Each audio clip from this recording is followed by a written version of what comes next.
So now I'm going to talk about organizing your programs, similar to the way that we've done with our top-down design, where if we didn't know how to do a thing, we just gave it a name. Um, well, sometimes there are things that we might want to do again and again and again. One example is the swap routine. We've seen many algorithms that need to swap two numbers. And yet, that's not one of our primitive, simplest little building blocks, but it's a pattern that we'd like to be able to just reuse and refer to and not have to write that code again every single time we needed to swap two numbers. So the way that we accomplish this is with a subprogram.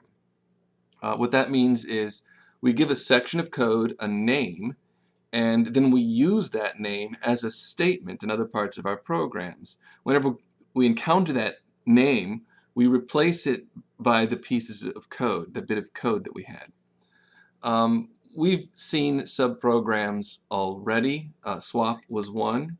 And when I showed you Python, I think I used a couple of others.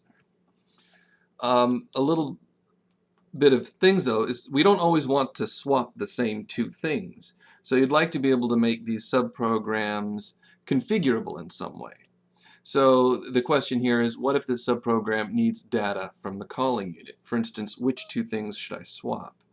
The way that we do that is when we are defining the subprogram, we list parameters, and then when we want to use the subprogram, we pass arguments in. And so those arguments have really two names. They have the name that the subprogram uses to refer to the data, and also the name that your main program or your calling program uses to refer to the data. So your subprogram uses parameters, and the calling program uses the arguments or the actual parameters. Right? Syntactically, in pseudocode, as well as in most programming languages, but not all, identifiers are listed in parentheses beside the name of the subprogram. Right? When you're declaring it, when you're defining it, they're formal parameters, and a similar syntax is used when you're calling it. Let's think logically about how this works. Here we have a figure, and this large block on the left represents sort of your main program. And now instead of doing what we've done before, and when we did top-down design, we'd give a name for something we didn't know how to do, but then we would replace that name with a block of code. Well, now instead of replacing that block of code, what we're going to do is we're going to branch into that block of code, execute some statements, and then branch back to where we started. So we're just kind of jumping out here to do something and then return back.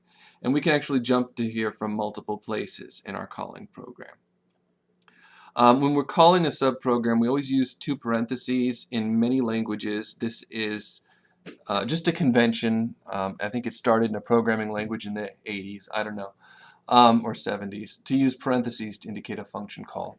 I think they even do this in mathematics for function calls as well, and that's probably where it got inherited from. But two parentheses next to a name means that you are now transferring control to this subprogram. Your program counter changes, it branches, executes that block of code, and then branches back in.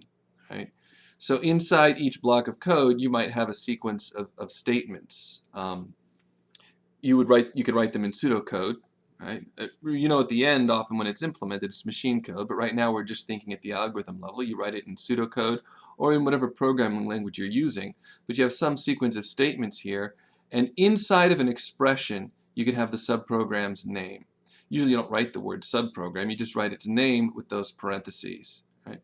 And then here you have some sequence of statements that execute. I'm going to take a little break right now and go into Python to show you what this means.